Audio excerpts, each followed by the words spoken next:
Hi and welcome to Crypto Bible News. In today's news, we'll look at the following stories.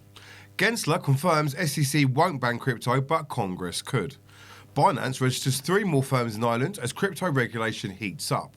Dogecoin killer Shiba Inu's price can rally another 100% if it overcomes this barrier. Huobi confirms that there will be no homecoming for cryptocurrency exchanges leaving China. Global watchdogs set out guidance on regulating stablecoins. Wilder to land a blow for crypto. Now, before we get into the latest news, hit the like button, subscribe to the Crypto Bible channel, and don't forget to turn on all notifications so you never miss any of our news videos. Right, let's get straight into the news. Gensler confirms SEC won't ban crypto, but Congress could. Gary Gensler, the head of the US Securities and Exchange Commission, has confirmed that his agency does not have the authority or intention to ban cryptocurrency. Whilst responding to questions during an October the 5th House Committee on Financial Services hearing, Gensler emphasised that prohibiting crypto does not fall within the SEC's mandate, stating that will be up to Congress. It's a matter of how we get this field within the investor consumer protection that we have, and also working with bank regulators and others. How do we ensure that the Treasury Department has it within anti-money laundering and tax compliance? Gensler said, many of these tokens do meet the test of being an investment contract, or a note, or a security, he added, emphasising the need to bring crypto within the investor protection remit of the SEC. Gensler also noted the financial stability issues that stablecoins could raise as a priority for the agency. Representative Patrick McHenry took aim at his actions and the stance taken by the SEC regarding digital assets under Gensler's leadership during the hearing, accusing the SEC head of failing to act in accordance with the agency's long-held practice of noticing comment on rulemaking and procedures. Some of those comments you have made have raised questions in the marketplace and made things less clear. You've made seemingly off-the-cuff remarks that move markets, you've disregarded rulemaking by putting out a statement without due process, and you've essentially run roughshod over American investors. McHenry also cited comments made to Gensler to the committee in 2019 while he was teaching at MIT, in which he criticised past rulings from the SEC classifying Bitcoin and Ether as commodities. When asked of his current views on the matter, Gensler stated, "I'm not going to get into any one token, but I think the security laws are quite clear. If you're raising money and the investing public have a reasonable expectation of profits based on the efforts of others, that fits within the securities law." The hearing came on the same day that McHenry proposed the Clarity for Digital Tokens Act of 2021, which draws heavily on the Safe Harbour proposal and the forward by the pro-crypto SEC Commissioner Hester Peirce in February 2020. During the hearing, McHenry pressed Gensler on whether he had taken the time to review Peirce's proposal, while Gensler evaded answering whether he actually reviewed Peirce's proposal specifically. Commissioner Peirce and I have talked on her thoughts and a potential safe harbour. I think the challenge for the American public is that we don't oversee this and bring in investor protection. People are going to get hurt. Binance registers 3 more firms in Ireland as crypto regulation heats up. The move follows mounting pressure from regulators against the Binance brand, including in countries such as Australia, the US and the UK. According to a report by Ireland's independent news outlet on Wednesday, Binance, APAC Holdings, Binance Services Holdings and Binance Technologies were all formally established in the country on September the 27th. On September the 10th and September the 13th, Binance's CEO, Changpeng Zhao, CZ, signed registration documents for 3 firms according to the report. Company's documents list the Binance firm's place of business as an accountancy office above an athletics shop and an orderly building in Dublin South Side.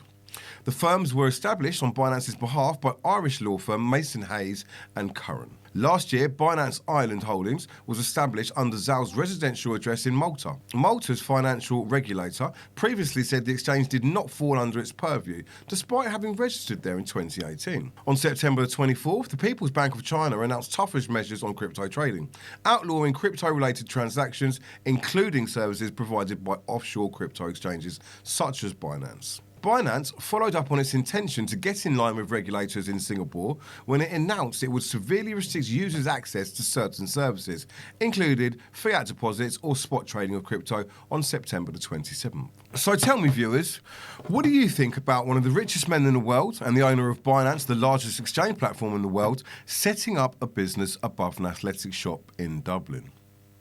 Dogecoin killer Shiba Inu's price can rally another 100% if it overcomes this barrier. Shiba Inu price has seen an approximate 200% climb in October. If SHIB manages to slice through the trading range's midpoint at $0.00023030, it can rally another 100%. However, a breakdown of the $0.00001040 support floor could seriously delay the upswing. Shiba Inu's price has been highly giving to its holders, as it nearly tripled in value over the past week. While this run-up might be eye-popping, SHIB can embark on another 100% upswing if it can breach a significant barrier. Shiba Inu price has risen a whopping 187% since October the 1st, and is currently trading just below the 50% Fibonacci retracement level. At $0.000203, moreover, SHIB is also grappling with another resistance level at $0.00001820, which maintains the price between that and the trading range's midpoint. If this bullish momentum continues, producing a decisive close above $0.00002030, Shiba Inu price will enter a bullish phase. In this situation, SHIB bulls only need to push through the $0.00002360 to embark on an up-only rally. The start of such an uptrend will push the Dogecoin killer to $0.000347 or 100% upswing from the current position. Beyond this point, if the buying pressure continues to pour in, Shiba Inu price could attempt to retest the May the 11th swing high at $0.00003800. Although unlikely, this uptrend could overextend and make a run at the all-time high. On the other hand, a failure to breach through the $0.00001820 or $0.00002030 will indicate an exhaustion of the buyers. In this case, SHIB is likely to retrace to $0.00000141. A breakdown of this barrier will significantly delay the anticipated upswing and might even cause the dog-themed cryptocurrency to consolidate. Huobi confirms there will be no homecoming for cryptocurrency exchanges leaving China. Huobi admits to communicating with regulators and exploring ways of legally operating in China to no avail. Mainland China users at cryptocurrency exchanges and related businesses were removed as a testament to Beijing's resolve. Overall, the Huobi Group generates over 70% of its revenue of its businesses outside of China. The Seychelles-based cryptocurrency exchange Huobi was originally founded in China, but due to the Chinese government's crackdown on the crypto sector, Huobi ended its China-based activities last month. The exchange has accepted that cryptocurrency businesses cannot operate in China legally by tiptoeing around the regulation. Retail traders in the mainland accounted for nearly 20% of Huobi's revenue. China's larger exchange, Huobi, decided to abandon its home on September the 24th on 2021. The move came as shareholders made decisions on Huobi's global expansion. After Huobi's announcement, Beijing exercised a ban on all cryptocurrency transactions, businesses and services.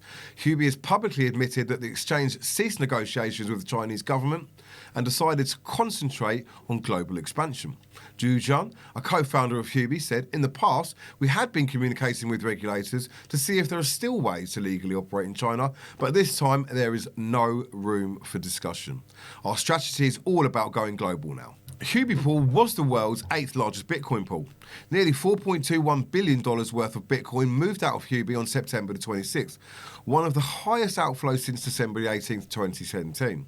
Huobi's decision to offboard Chinese users has created a class of traders who refer to themselves as Huobi refugees.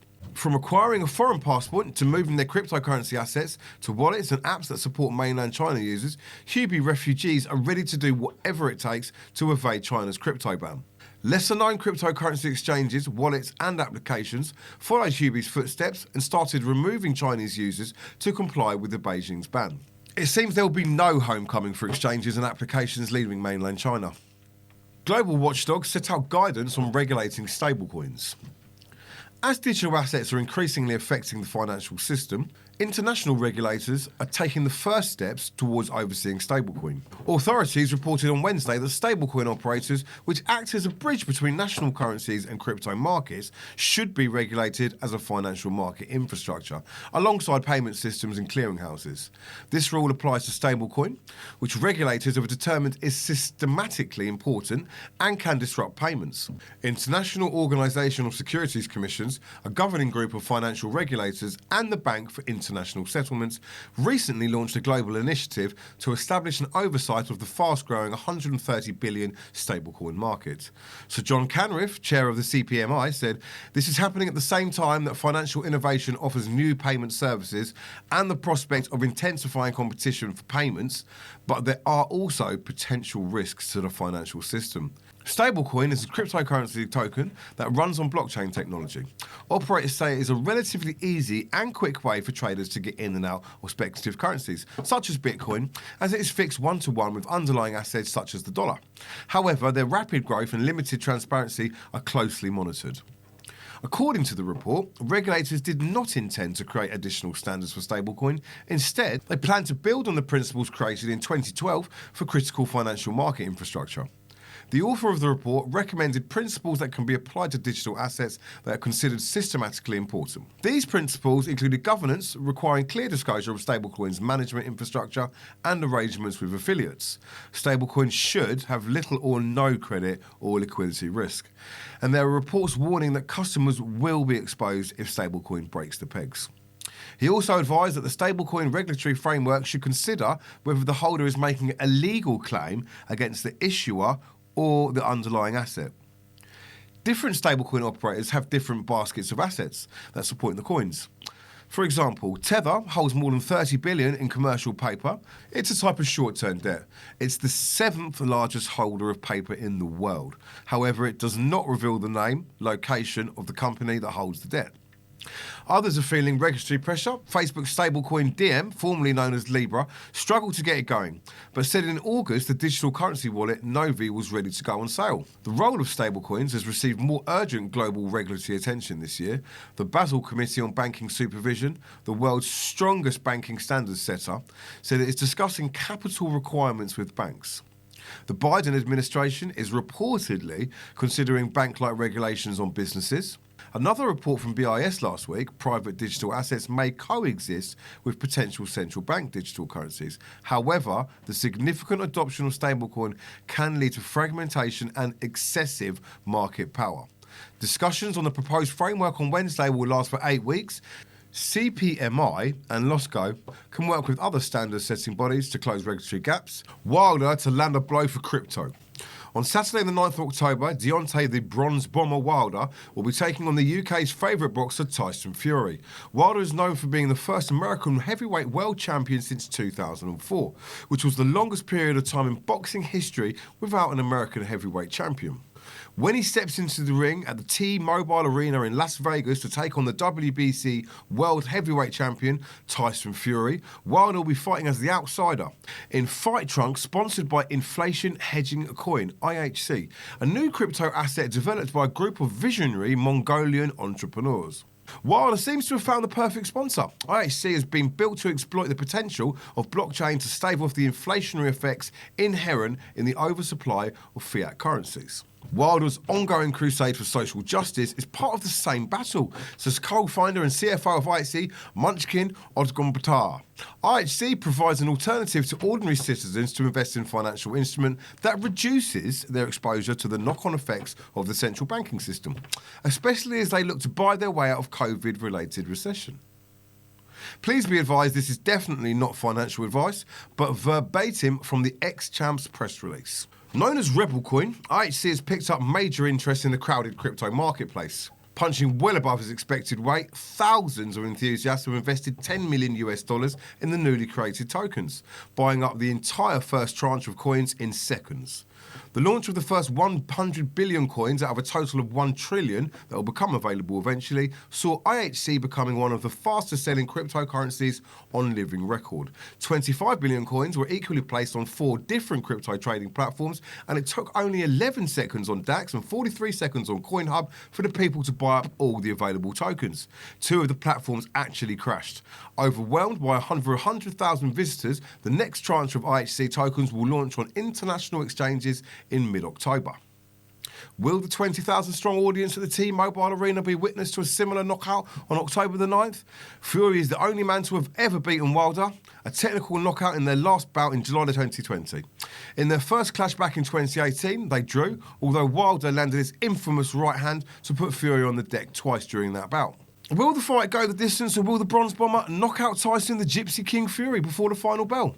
Who knows? Be sure that we'll let you know in the future. His punching pedigree, with a 94% knockout rate and only the one loss in 44 fights spanning a 15-year career, with 5 of them spent as the WBC World Heavyweight Champion, means this is one of the most keenly anticipated bout in a long time. He's put on some extra muscle for the fight and is clearly fit to go the distance. His sponsors feel exactly the same way. Fellow co-founder of IHC, Ida Odbat Erdene, an experienced tech entrepreneur and aerospace engineer, says that for us, Wilder exemplifies everything a champion should be: rebellious, resilient, and disciplined. We believe in the same principles. Launching this cryptocurrency is something we have trained all our lives for, something we believe in and will fight for. Please be advised, although we received this press release from a reputable source, we are happy to report the news, though do not offer financial advice. We do, however, fully advise all of our viewers to do their own research when considering who to back, which coins to back, which fighter to back, and any investment you may consider. You can find a link in all the descriptions below with a video Crypto Bible's head presenter Tanner previously recorded, explaining exactly how you can effectively do your own research. And on that note, thank you for watching the news today. Please do not forget to hit that like button, subscribe to the Crypto Bible channel, and do not forget to turn on the notifications button so you never ever miss any of our new videos. Join our Discord group, and you can find us on all of the social platforms. All of the links are in the description below. Please don't forget to leave your thoughts and feelings, also who you think is going to win the big fight, and what you think of today's stories.